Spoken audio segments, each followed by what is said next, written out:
ನಮಸ್ತೆ, ಕ್ಯೂರಿಯಸ್ ಕನ್ನಡ ಚಾನಲ್ಗೆ ಸ್ವಾಗತ. ಮೊದಲು ನಮ್ಮ ಚಾನಲ್ನ ಸಬ್ಸ್ಕ್ರೈಬ್ ಮಾಡಿ, ಆನಂತರ ವಿಡಿಯೋನ ಪೂರ್ತಿಯಾಗಿ ನೋಡಿ. ಇನ್ನು ಮನೆಯಲ್ಲಿ ಗುಂಡಣ್ಣ ಹಠ ಮಾಡ್ತಾ ಇರ್ತಾನೆ, ಇಲ್ಲ ನಾನು ಕೂಡ ಟ್ರಿಪ್ಪಿಗೆ ಹೋಗಬೇಕು ಅಂತ ಹೇಳ್ಕೊಂಡು ಹಠ ಮಾಡ್ತಾ ಇರ್ತಾನೆ. ಆವಾಗ ಕುಸುಮ ಹೇಳ್ತಾಳೆ, ಆಯಿತು ಒಂದು ಕೆಲಸ ಮಾಡೋಣ, ಎಲ್ಲರೂ ಟ್ರಿಪ್ಪಿಗೆ ಹೋಗಿಬಿಡೋಣ ಅಂತ ಹೇಳ್ತಾಳೆ. ಆವಾಗ ಆದಿ ಹೇಳ್ತಾನೆ, ಹಾಗಂದ್ರೆ ಹೇಗೆ ಅಂತ ಹೇಳ್ತಾನೆ. ಆವಾಗ ಭಾಗ್ಯ ಹೇಳ್ತಾಳೆ, ಅಲ್ಲತ್ತೆ ನೀವೇನು ಹೇಳ್ತಿದ್ದೀರಾ, ಎಲ್ಲರೂ ಹೋಗಿ ಬಿಡೋಣ ಅಂದರೆ ಏನರ್ಥ ಅಂತ ಹೇಳ್ತಾಳೆ. ಆವಾಗ ಆದಿಗೆ ನೆನಪಾಗುತ್ತೆ, ಹಾಂ ಒಂದು ಕೆಲಸ ಮಾಡೋಣ, ನೋಡ್ಕೊಂಡೋಣ, ನಾವು ಇವಾಗ ಟ್ರಿಪ್ಪಿಗೆ ಹೋಗೋದು ಬೇಡ, ನೋಡು ನನಗೆ ಮತ್ತು ಭಾಗ್ಯ ಅವರಿಗೆ ಒಂದು ಕಡೆ ಚೀಫ್ ಗೆಸ್ಟಾಗಿ ಕರೆದಿದ್ದಾರೆ, ನಾವು ಬೇರೆ ಊರಿಗೆ ಹೋಗ್ತಾ ಇದ್ದೇವೆ, ಸೊ ಅಲ್ಲಿಗೆ ನಿನ್ನನ್ನು ಕರ್ಕೊಂಡು ಹೋಗ್ತೇವೆ ಅಂತ ಹೇಳ್ತಾರೆ. ಆಗ ಗುಂಡಣ್ಣಂಗೆ ತುಂಬಾ ಖುಷಿಯಾಗುತ್ತೆ. ಏನೋ ಹೌದಾ, ಅಂದರೆ ನಾವು ಔಟ್ ಆಫ್ ಸ್ಟೇಷನ್ ಹೋಗ್ತಿದ್ದೇವಾ, ಒಟ್ಟಿನಲ್ಲಿ ನಾವು ಎಲ್ಲಾದರೂ ಬೇರೆ ಕಡೆ ಹೋದರೆ ಸಾಕು ನಮಗೆ ಅಷ್ಟೇ. ನನಗಂತೂ ತುಂಬ ಖುಷಿ ಆಗ್ತಿದೆ ಅಂಕಲ್ ಹೇಳ್ಕೊಂಡು ತುಂಬಾ ಖುಷಿ ಪಡ್ತಾ ಕುಣಿದಾಡ್ತಾ ಇರ್ತಾನೆ. ಇನ್ನು ಕುಸುಮ ಹೇಳ್ತಾಳೆ, ಏನಾದಿ, ಏನು ಹೇಳಿದ್ರಿ, ಬೇರೆ ಕಡೆ ಹೋಗ್ತಿದ್ದೀರಾ, ಅಲ್ಲ ಫ್ರೆಂಡು ಯಾವಾಗ ಇದೆಲ್ಲ ಆಯಿತು, ನಮಗೆ ಹೇಳಲೇ ಇಲ್ಲಲ್ಲ ಭಾಗ್ಯ ಅಂತ ಹೇಳ್ತಾರೆ. ಆಗ ಭಾಗ್ಯ ಹೇಳ್ತಾಳೆ, ಆದಿಯವರೇ ನಾನು ನಿಮಗೆ ಹೇಳಿದ್ನಲ್ವಾ, ನಾವು ಬೇರೆ ಎಲ್ಲೋ ಕಡೆ ಹೋಗ್ತಾ ಇಲ್ಲ, ನಾನು ಹೇಳಿದೆ ಅಲ್ವಾ ನನಗೆ ಇಷ್ಟ ಇಲ್ಲ, ನೀವೇ ಹೋಗಿ ಬನ್ನಿ, ಬೇರೆ ಸ್ಟಾಫನ್ನು ಕರ್ಕೊಂಡು ಹೋಗಿ ಅಂತ ನಾನು ಅವತ್ತೇ ಹೇಳಿದೆ ಅಲ್ವಾ, ಇವಾಗ ನೋಡಿದರೆ ನನ್ನ ಜೊತೆ ಬನ್ನಿ ಅಂತ ಹೇಳ್ತಿದ್ದೀರಾ, ಬೇಡ ಆದಿಯವರೇ ನಂಗೆ ಇಷ್ಟ ಇಲ್ಲ ಅಲ್ಲಿ ಹೋಗೋದು ಅಂತ ಹೇಳ್ತಾರೆ. ಆವಾಗ ಆದಿ ಹೇಳ್ತಾನೆ, ನೋಡಿ ಭಾಗ್ಯ ಅವರೇ, ಅವರಿಗೆ ನಮಗೆ ಧನ್ಯವಾದಗಳು ಹೇಳಬೇಕಂತ ತುಂಬಾ ಆಸೆ ಇದೆ, ಹಾಗಿರುವಾಗ ನಾವು ಹೋಗದಿದ್ರೆ ಅದು ಸರಿಯಾಗಲ್ಲ ಅಲ್ವಾ, ನೋಡಿ ತನ್ಮಯ್ಗೂ ಹೊರಗಡೆ ಹೋಗಬೇಕು, ಟ್ರಿಪ್ಪಿಗೆ ಹೋಗಬೇಕು, ಎಂಜಾಯ್ ಮಾಡಬೇಕನ್ನೋ ಆಸೆ ಇದೆ, ಇದು ಕೂಡ ಒಂದು ಕಾರಣನೇ ಅಲ್ವಾ, ನಾವು ಹೋಗೋಣ 3 ಜನ ಅಂತ ಹೇಳ್ತಾರೆ.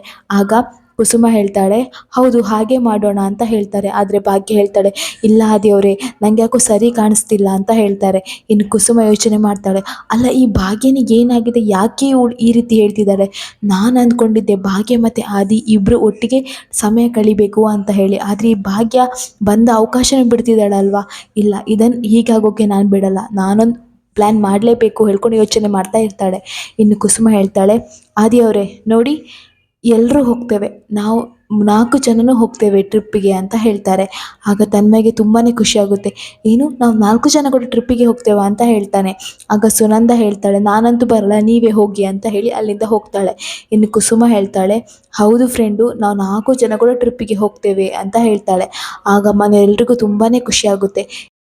ಇನ್ನು ತನ್ಮಯ್ ತುಂಬ ಖುಷಿಯಾಗಿ ಚಿಕ್ಕಿ ಹತ್ರ ಫೋನ್ ಮಾಡಿ ಹೇಳ್ತಾನೆ ಪೂಜನಿಗೆ. ಪೂಜಾ ಫೋನಲ್ಲಿ ಮಾತಾಡ್ತಿರ್ತಾಳೆ. ಆಗ ಒಂದೇ ಸಲ ಕುಸುಮನ್ ಫೋನಿಂದ ಕಾಲ್ ಬರುತ್ತೆ. ಆವಾಗ ಪೂಜಾ ಹೇಳ್ತಾಳೆ, ಏನತ್ತೆ, ಏನು ಹೇಗಿದ್ದೀರಾ ಅಂತ ಕೇಳ್ತಾಳೆ. ಆವಾಗ ತನ್ಮಯ್ ಹೇಳ್ತಾನೆ, ಚಿಕ್ಕಿ ನಾನು ಚಿಕ್ಕಿ ಗುಂಡಣ್ಣ ಅಂತ ಹೇಳ್ತಾನೆ. ಆವಾಗ ಪೂಜಾ ಹೇಳ್ತಾಳೆ, ಏನೋ ಗುಂಡಣ್ಣ ಏನಾಯಿತು, ಏನು ವಿಚಾರ, ಕಾಲ್ ಮಾಡಿದ್ಯಲ್ವಾ ಅಂತ ಕೇಳ್ತಾರೆ. ಆವಾಗ ಗುಂಡಣ್ಣ ಹೇಳ್ತಾನೆ, ಚಿಕ್ಕಿ ಏನು ಗೊತ್ತಾ, ನಾವೆಲ್ಲರೂ ಸೇರಿ ಟ್ರಿಪ್ಪಿಗೆ ಹೋಗ್ತಾ ಇದ್ದೇವೆ, ನಾನು ಆದಿ ಅಂಕಲ್, ಅಮ್ಮ, ಅಜ್ಜಿ ಎಲ್ಲರೂ ಟ್ರಿಪ್ಪಿಗೆ ಹೋಗ್ತಾ ಇದ್ದೇವೆ, ಅದು ಕೂಡ ಔಟ್ ಆಫ್ ಸ್ಟೇಷನ್ ಅಂತ ಹೇಳ್ತಾರೆ. ಆಗ ತುಂಬಾ ಖುಷಿಯಾಗುತ್ತೆ. ಇನ್ನು ಭಾಗ್ಯ ಫೋನ್ ತಗೊಳ್ತಾಳೆ. ಫೋನ್ ತಗೊಂಡು ಎಲ್ಲ ವಿಚಾರನೂ ಹೇಳ್ತಾಳೆ. ನೋಡು ಪೂಜಾ ಎಲ್ಲ ಆಗಿದ್ದು ನಿನ್ನಿಂದ ಅಂತ ಹೇಳ್ತಾಳೆ. ಆಗ ಪೂಜಾ ಹೇಳ್ತಾಳೆ, ಅಂಥದ್ದು ಏನಾಯಿತು ಅಕ್ಕ ಅಂತ ಹೇಳ್ತಾಳೆ. ಇನ್ನು ಎಲ್ಲ ವಿಚಾರನೂ ಹೇಳ್ತಾಳೆ. ಅಂದರೆ ಪೂಜಾ ಟ್ರಿಪ್ಪಿಗೆ ಹೋಗೋದನ್ನು ಹೇಳಿರೋದು, ತನ್ಮಯ್ ಇದ್ದ ಕಾರಣ ಅವರಿಗೆ ಹನಿಮೂನ್ ಅಂತ ಹೇಳಿಕ್ಕಾಗದೆ ಟ್ರಿಪ್ಪಿಗೆ ಹೋಗ್ತಿದ್ದಾರೆ ಅಂತ ಹೇಳಿರೋದು, ನಂತರ ತನ್ಮಯ್ ಹಠ ಮಾಡಿರೋದು, ನಂತರ ಆದಿ ಬಂದು ಸಮಾಧಾನ ಮಾಡಿರೋದು, ಎಲ್ಲ ವಿಚಾರನೂ ಹೇಳ್ತಾರೆ. ಆಗ ಪೂಜೆಗೂ ಖುಷಿ ಆಗುತ್ತೆ. ಆಯ್ತಕ್ಕ ನೀವು ಹೊರಗಡೆ ಹೋಗಿ ಬನ್ನಿ, ಏಕೆಂದರೆ ಯಾವಾಗಲೂ ಮನೇಲಿ ಇರ್ತೀರಲ್ಲ, ಪಾಪ ಗುಂಡಣ್ಣ ಏನೋ ಆಸೆ ಪಟ್ಟಿದ್ದಾನೆ, ಹೊರಗಡೆ ಹೋಗಬೇಕು, ಟೈಮ್ ಸ್ಪೆಂಡ್ ಮಾಡಬೇಕು ಫ್ಯಾಮಿಲಿ ಜೊತೆ ಅಂತ, ನೀವೆಲ್ಲರೂ ಹೋಗಿ ಎಂಜಾಯ್ ಮಾಡಿ ಬನ್ನಿ ಅಂತ ಹೇಳ್ತಾರೆ. ಇನ್ನು ಪೂಜಾ ಒಬ್ಬಳೇ ಯೋಚನೆ ಮಾಡ್ತಾ ಇರ್ತಾಳೆ, ಅಯ್ಯೋ ಅವರೆಲ್ಲ ಹೋಗ್ತಿದ್ದಾರಲ್ವಾ, ನಾನು ಮತ್ತು ಕಿಶನ್ ಮಾತ್ರ ಬೇರೆ ಕಡೆ ಹೋಗ್ತಿದ್ದೇವೆ, ನಾನು ಕೂಡ ಫ್ಯಾಮಿಲಿ ಟ್ರಿಪ್ ಹೋಗಿದ್ರೆ ಎಷ್ಟು ಚೆನ್ನಾಗಿರುತ್ತೆ ಅಲ್ವಾ, ಯಾವತ್ತೂ ನಾನು ಹೋಗಲೇ ಇಲ್ಲ ಹೇಳ್ಕೊಂಡು ಯೋಚನೆ ಮಾಡ್ತಾ ಇರ್ತಾಳೆ. ಆವಾಗ ಕಿಶನ್ ಬರ್ತಾನೆ. ಕಿಶನ್ ಬಂದಾಗ ಪೂಜಾ ಯೋಚನೆ ಮಾಡ್ತಾ ಇರ್ತಾಳೆ. ಆಗ ಕಿಶನ್ ಹೇಳ್ತಾನೆ, ಏನಾಯ್ತು ಪೂಜಾ, ಏನು ಯೋಚನೆ ಮಾಡ್ತಿದ್ಯಾ, ಓ ನಾಳೆ ಹನಿಮೂನ್ ಟ್ರಿಪ್ಪಾಗಿ ಯೋಚನೆ ಮಾಡ್ತಿದ್ಯಾ ಅಂತ ಕೇಳ್ತಾನೆ. ಆಗ ಪೂಜಾ ಹೇಳ್ತಾಳೆ, ಇಲ್ಲ ಕಿಶನ್ ಏನಾಯಿತು ಗೊತ್ತಾ ಅಂತ ಹೇಳಿ ಅಲ್ಲಿ ನಡೆದ ಎಲ್ಲ ವಿಚಾರನೂ ಹೇಳ್ತಾರೆ.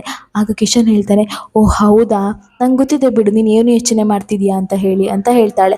ಆಗ ಪೂಜಾ ಹೇಳ್ತಾಳೆ, ಹೌದಾ ಏನು ಯೋಚನೆ ಮಾಡ್ತಿದ್ದೇನೆ ನಾನು ಅಂತ ಹೇಳ್ತಾಳೆ. ಆವಾಗ ಕಿಶನ್ ಹೇಳ್ತಾನೆ, ನಂಗೆ ಗೊತ್ತಿದೆ ನಿನಗೂ ಫ್ಯಾಮಿಲಿ ಟ್ರಿಪ್ ಹೋಗ್ಬೇಕಂತ ಆಸೆ ಇದೆ ಅಲ್ವಾ, ನಿನಗೂ ಅವ್ರ ಜೊತೆ ಹೋಗೋಕೆ ಆಸೆ ಇದೆ ಅಲ್ವಾ ಅಂತ ಹೇಳ್ತಾನೆ. ಆಗ ಪೂಜೆಗೆ ತುಂಬಾ ಖುಷಿಯಾಗುತ್ತೆ. ಕಿಶನ್ ನಿಂಗೆ ಹೇಗೆ ಗೊತ್ತಾಯಿತು? ಅಲ್ಲ ಕಿಶನ್, ನನ್ನ ಆಸೆ ನಿಂಗೆ ಹೇಗೆ ಗೊತ್ತಾಯಿತು ಅಂತ ಕೇಳ್ತಾಳೆ. ಆಗ ಕಿಶನ್ ಹೇಳ್ತಾನೆ, ನಾನೇನನ್ನು ಪ್ರೀತಿಸಿಲ್ವಾ, ನಂಗೆ ಗೊತ್ತಿಲ್ವಾ ನಿನ್ನ ಆಸೆ ಏನು ಅಂತ. ಆಯಿತು ಬಿಡು, ನಾವೆಲ್ಲರೂ ಒಟ್ಟಿಗೆ ಟ್ರಿಪ್ ಹೋಗೋಣ, ಮೊದಲು ಕಾಲ್ ಮಾಡಿ ಹೇಳು ಅಂತ ಹೇಳ್ತಾರೆ. ಆಗ ಪೂಜೆ ಹೇಳ್ತಾಳೆ, thank you so much Kishan, ನಮಗೆ ಈ ಮಿಡಲ್ ಕ್ಲಾಸ್ ಫ್ಯಾಮಿಲಿಯವರಿಗೆ ಇದೇ ಖುಷಿ, ನಮಗೆ ಸಣ್ಣ ಪುಟ್ಟ ಖುಷಿಗಳನ್ನೇ ದೊಡ್ಡ ಖುಷಿ ಥರ ನಾವು ಸೆಲೆಬ್ರೇಟ್ ಮಾಡ್ತೇವೆ. ಥ್ಯಾಂಕ್ ಯು ಸೋ ಮಚ್, ನನಗಂತೂ ತುಂಬಾ ಖುಷಿ ಆಗ್ತಿದೆ. ನಾವೆಲ್ಲರೂ ಒಂದು ಫ್ಯಾಮಿಲಿ ಟ್ರಿಪ್ಪಿಗೆ ಹೋಗ್ತಿದ್ವಿ, ಸಿಕ್ಕಾಪಟ್ಟೆ ಖುಷಿ ಆಗ್ತಿದೆ Kishan, thank you so much ಅಂತ ಹೇಳ್ತಾಳೆ. ಇನ್ನು ಕಿಶನ್ ಕಾಲ್ ಮಾಡ್ತಾನೆ.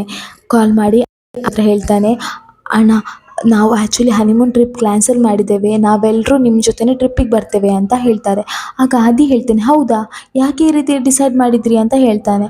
ಆಗ ಕಿಶನ್ ಹೇಳ್ತಾನೆ, ಅಣ್ಣ ಅದೇನಂದರೆ ಪೂಜಂಗೆ ಮನೆಯವ್ರ ಜೊತೆ ಟ್ರಿಪ್ ಹೋಗ್ಬೇಕಂತ ತುಂಬಾ ಆಸೆ ಇದೆ, ಅವಳು ಹಠ ಮಾಡ್ತಿದ್ದಾಳೆ, ಅದಕ್ಕೋಸ್ಕರ ನಾವು ನಿಮ್ಮ ಜೊತೆ ಬರ್ತೇವೆ, ನಮ್ಮನ್ನು ನಿಮ್ಮ ಜೊತೆ ಜಾಯಿನ್ ಮಾಡಿಸಿ, ಅಷ್ಟೇ ಅಲ್ಲ ನೀವು ಎಲ್ಲಿ ಹೋಗೋದು ಎಲ್ಲನೂ ಹೇಳಿ ನಾವು ಕೂಡ ಜಾಯಿನ್ ಆಗ್ತೇವೆ ಅಂತ ಹೇಳ್ತಾಳೆ.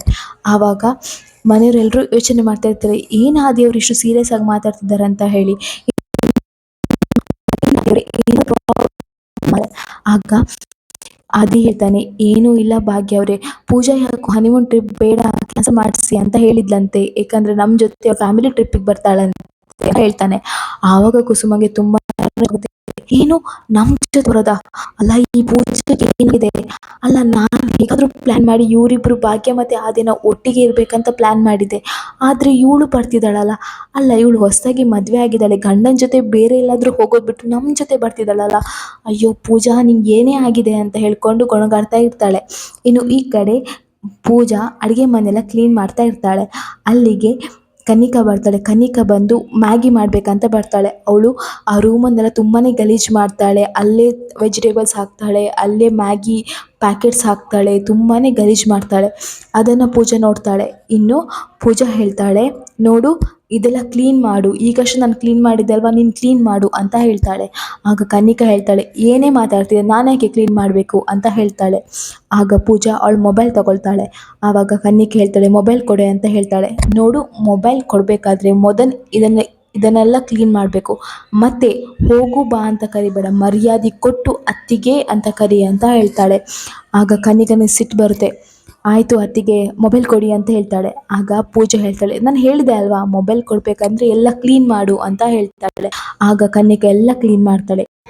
ನಂತರ ಕನ್ನಿಕಾಗೆ ಪೂಜಾ ಫೋನ್ ಕೊಡ್ತಾಳೆ. ಫೋನ್ ಕೊಟ್ಟು ಹೇಳ್ತಾಳೆ, ನೋಡು ಈ ರೀತಿ ಕ್ಲೀನ್ ಮಾಡು, ಮತ್ತು ನನಗೆ ಮರ್ಯಾದೆ ಕೊಟ್ಟು ಮಾತಾಡಲಿಲ್ಲ ಅಂದರೆ ನಾನು ಏನು ಮಾಡ್ತೇನೆ ಅಂತ ನನಗೆ ತುಂಬ ಚೆನ್ನಾಗಿ ಗೊತ್ತಿದೆ ಕನ್ನಿಕಾ ಅಂತ ಹೇಳಿ ಅವಳಿಗೆ ವಾರ್ನ್ ಮಾಡಿ ಹೋಗ್ತಾಳೆ. ಇನ್ನು ಕನ್ನಿಕಾ ತುಂಬಾ ಸಿಟ್ಟು ಮಾಡ್ಕೊಂಡಿರ್ತಾಳೆ. ಇನ್ನು ಈ ಕಡೆ ಮನೆಯಲ್ಲಿ ಅದೇ ರೀತಿ ಮಾತುಕತೆ ಆಗ್ತಾ ಇರುತ್ತೆ. ಅಲ್ಲ ಏನಪ್ಪ ಮಾಡಲಿ, ಈ ಗುಂಡಣ್ಣ ನೋಡಿದರೆ ಟ್ರಿಪ್ಪಿಗೆ ಹೋಗ್ಬೇಕಂತ ಹೇಳಿದ್ದಾನೆ, ಇಲ್ಲಿ ನೋಡಿದ್ರೆ ಫ್ಯಾಮಿಲಿ ಟ್ರಿಪ್ ಆಗ್ತಿದೆ, ಅಲ್ಲಿ ನೋಡಿದ್ರೆ ಪೂಜಾ ಹನಿಮೂನ್ ಕ್ಯಾನ್ಸಲ್ ಮಾಡಿದ್ದಾಳೆ, ಏನಪ್ಪ ಮಾಡಲಿ ಇದೆಲ್ಲ, ಪಾಪ ಪೂಜಾ ಎಷ್ಟು ಆಸೆ ಇಟ್ಕೊಂಡಿದ್ಲು, ಆದರೆ ಅವಳು ಯಾಕೆ ಈ ರೀತಿ ಹನಿಮೂನ್ ಕ್ಯಾನ್ಸಲ್ ಮಾಡಿದ್ಲು, ಏನಾಗಿದೆ ಈ ಪೂಜನಿಗೆ ಅಂತ ಹೇಳ್ಕೊಂಡು ಭಾಗ್ಯ ಒಂದೇ ಸಮನೆ ಯೋಚನೆ ಮಾಡ್ತಾ ಇರ್ತಾಳೆ. ಇಲ್ಲಿಗೆ ಈ ವಿಡಿಯೋ ಮುಗಿಯುತ್ತೆ. ನಮ್ಮ ಕ್ಯೂರಿಯಸ್ ಕನ್ನಡ ಚಾನಲ್ನ ಸಬ್ಸ್ಕ್ರೈಬ್ ಮಾಡ್ಕೊಳ್ಳಿ.